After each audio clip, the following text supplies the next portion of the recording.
Expiry वाले दिन Sensex फिर से ऊपर जाएगा? नहीं, कल ऊपर जाने की पॉसिबिलिटी बहुत कम है, क्योंकि एक्सपायरी से पहले ही सेंसेक्स ने अपने को कितना अच्छा मूव दे दिया। देखो 3 दिन की कैंडल को केवल एक सिंगल कैंडल ने ही कवर कर लिया, अगर अपन डेली टाइम फ्रेम पे देखें तो।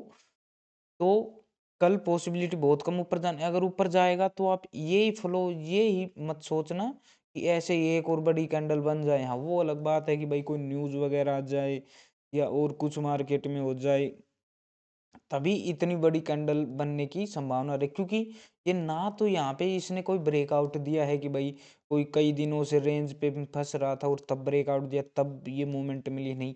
ये मूवमेंट इस कैंडल में केवल कोई न्यूज वगैरह के कुछ ऐसा है सिस्टम, इसलिए ये एक बड़ी large candle daily time frame पे बनी है। अगर अपन बात करें कि 27 नवंबर को कैसे क्या ट्रेड करेंगे अपनी मंथली एक्सपायरी वाले दिन, तो इसका जो ऑल टाइम ओवर हाई है 81,055 का, ये एक साइकोलॉजिकल रेसिस्टेंस है। मैं आप लोगों को 15 मिनट के टाइम फ्रेम पे भी दिखाऊंगा कि 85,000 साइकोलॉजिकल रेसिस्टेंस को इसने कंटिन्यू ही ऊपर की तरफ ब्रेकआउट कर दिया, एक बार भी इस रेसिस्टेंस को इसने फेस नहीं किया। तो ये मैं आप लोगों को बोलता हूँ ना हमेशा, इस 100 में से ये सेटअप 10 में से 7 बार चलेगा और 3 बार नहीं चलेगा, ये साइकोलॉजी वाला। तो ये इसका एग्जाम्पल है कि नहीं चला आज। अगर किन्होंने सेल ठोक दिया होगा यहाँ पे, तो वो बहुत बुरी तरह ट्रैप हुए होंगे इस लेवल के पास। तो चलो देखते हैं। देखो, अगर अपने इस लेवल को कल ब्रेक कर देता है 86,055 को सेंसेक्स, तो फिर अपने को नेक्स्ट जो सेंसेक्स का टारगेट रहेगा वो रहेगा 86,222 का, जो कि फिर ये एक साइकोलॉजिकल ऊपर की तरफ रेसिस्टेंस है। पर ये अगर इसी फ्लो में ब्रेकआउट करेगा ना, तो फिर सेलर्स के एक्टिव होने की बहुत बहुत संभावना रहेगी, क्योंकि सेलर्स एक्टिव हुए फिर इसने केवल एक ही इतनी बड़ी कैंडल की मूवमेंट दे दी। अगर कल भी इस लेवल को इसी फ्लो में ब्रेकआउट कर देता है, तो एक्सपायरी वाले दिन अपने ऑप्शन चैन में मूवमेंट अपने को बहुत कम देखने के लिए मिलेगी, क्योंकि जिन लोगों ने बाइंग किया होगा वो बायर अभी निकले ही नहीं होंगे और वो वेट कर रहे होंगे। ये है कि इस लेवल के 86,000 के लेवल के पास जाके डेली टाइम फ्रेम पे सेंसेक्स आधे घंटा रुके, और रुकने के बाद ब्रेकआउट देगा ना, तब फिर फ्रेश बायर थोड़ी बहुत फ्रेश बाइंग अपने को देखने के लिए मिलेगी। और जो पुट राइटर यहाँ पे बैठे होंगे 86,000 के लेवल के पास, वो भी अपनी कुछ पोजीशन हिट करना स्टार्ट करेंगे। कल संभावना तो ये है कि कल ये इस लेवल को ब्रेकआउट नहीं किया और एक रेंज में ही टाइम बिताए, और टाइम भी बिता के प्रीमियम को डिक्की करे, क्योंकि जब भी मार्केट एक्सपायरी से पहले दिन एक अच्छा मूव दे देता है ना, तो उसके बाद पॉसिबिलिटी होती है कि वो 95% अगले दिन रेंज में बिताएगा, अगर एक्सपायरी से पहले दिन मूवमेंट दे देता है तो।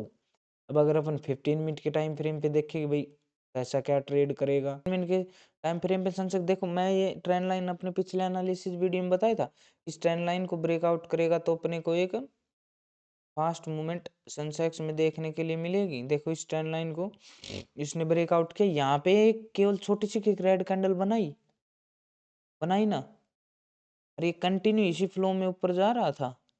जबकि 15 मिनट की टाइम फ्रेम पे अगर अपन देखें तो कंटिन्यू इसने यहाँ से स्टार्ट किया है 84,500 से। रुको 5 मिनट की कैंडल पे देखो आप, तब और भी अच्छा आप लोगों के लिए समझ में आएगा आपको। ये देखो कंटिन्यू इस ट्रेंड लाइन को जैसे ही इसने ब्रेकआउट किया, और यहाँ के ये इसने ब्रेकआउट की एक छोटी रेड कैंडल बनी, और ये है 85,000 का लेवल, जो कि एक साइकोलॉजिकल स्ट्रॉन्ग रेसिस्टेंस माना जाता है। और वो भी स्ट्रॉन्ग ये है क्योंकि ये कंटिन्यू 84,500 से चलता हुआ है। 500 पॉइंट की मूवमेंट इसने 10 से 15 मिनट में ही दे दी।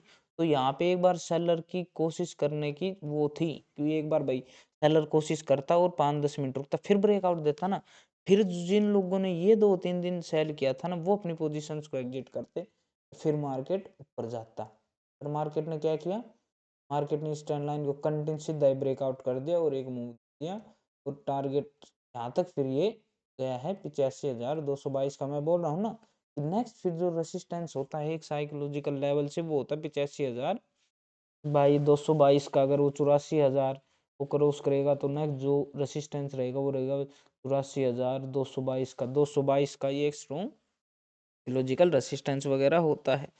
यहाँ पे इसने अच्छा खासा सेल किया। अब नेक्स्ट फिर ये मूवमेंट यहाँ पे मिली, अब फिर आराम आराम से करते करते करते मार्केट ऊपर गया है। फिर तो अपने को इतनी मूवमेंट देखने के लिए नहीं मिली। अब इसने जो क्लोजिंग भी दी है वो भी एक साइकोलॉजिकल रेजिस्टेंस के पास ही दी है 85,597, जबकि 500 एक साइकोलॉजिकल रेसिस्टेंस है।